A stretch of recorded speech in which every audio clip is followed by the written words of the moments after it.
સેફટીના હિસાબે આ રીતે પોટ યુઝ કર્યા હતા કે એમાં હું રોપીશ તો બધું સરસ થશે.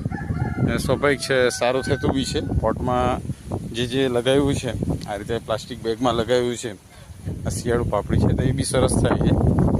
તો હવે હું તમને જે વાત કહું છું ને તો એ કહેવા માગું છું. આ જો આ મેં જમીન પર લગાવ્યું, હવે એમાં મેં કંઈ કર્યું નથી. તમે કહો કે પ્રાકૃતિક ખેતી શું કરી શકે, હું તમને દાખલો આપવા માગું છું કે આમાં મેં એક બેગ ગંજીવામૃત ને આ માટી, જો આ બાજુની માટી ને આમાં મારું ગંજીવામૃત એડ કરેલું છે, તમે જોઈ શકો છો.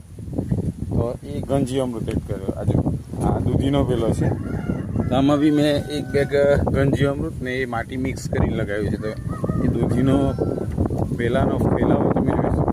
જો આ જમીન પર મતલબ જ્યાં કંઈ થઈ નહીં શકે તો ત્યાં ગંજીવામૃત અને આજુબાજુ બી તમે જોઈ શકો આયુર્વેદિક અસર કે હોય તો સમજવાનું કે ત્યાં ઓર્ગેનિક કાર્બન હોય અને ત્યાં કોઈ બી છોડને સર્વાઈવ કરવા માટે વાતાવરણ મળી રહે. પણ આ જગ્યા પર એ બી નથી. પણ તો બી જુઓ, આ મેં ગંજીવામૃત એડ કર્યું મારી જાતે બનાવી, એ કેટલો સરસ ફેલાવો થઈ રહ્યો છે. એ દરેક જગ્યા પર છે જ્યાં મેં ગંજીવામૃત યુઝ કર્યું છે. જો આ શિયાળુ પાપડી છે, બધું સારું થાય જ છે. આ કંટોલી છે, આ બી એક ગ્રાઉન્ડ લેવલથી લગભગ અડધો ફૂટ જેટલી હાઈટ કરી છે ને માટીને મિક્સ કરી. તો બધી જગ્યા પર રિઝલ્ટ ફર્સ્ટ ક્લાસ છે. જ્યાં ગંજીવામૃત, બાકીની જગ્યા પર તમને એક લીલું તણખલું જોવાનું નહીં મળે, પણ જ્યાં મેં ગંજીવામૃત યુઝ કર્યું છે ત્યાં બહુ સરસ રિઝલ્ટ મળે છે.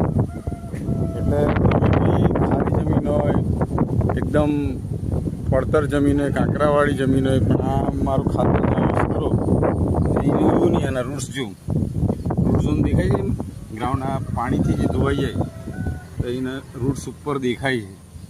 કારણ કે આ ગ્રાઉન્ડ લેવલથી અડધો ફૂટ હાઈટ કરીને મિક્સ કરીને આપણે બહુ સરસ રિઝલ્ટ છે. એટલે તમે આ ટેકનિક યુઝ કરીને પ્લાન્ટેશન કરો તો એના રિઝલ્ટ બહુ સરસ મળે. ને આ જો આ બધું